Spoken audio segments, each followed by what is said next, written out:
પ્રાંતિજના ઓરાણ પ્રાથમિક શાળા 1માં નવરાત્રી મહોત્સવની ધામધૂમથી ઉજવણી કરવામાં આવી। ગુજરાતમાં આસો સુદ એકમથી આસો સુદ નોમ સુધી 9 દિવસો નવરાત્રી તરીકે ઉજવવામાં આવે છે, જેમાં નવરાત્રી શરૂ થતાની સાથે જ ખેલૈયાઓમાં આનંદ અને ઉમંગ જોવા મળતો હોય છે।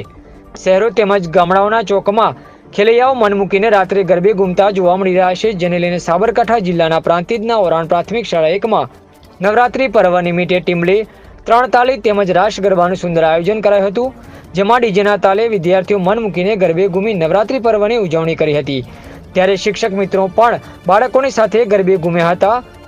શાળાના આચાર્ય શ્રી ઉષાબેન પરમાર દ્વારા શાળામાં ગરબાનું સુંદર આયોજન કરવામાં આવ્યું હતું।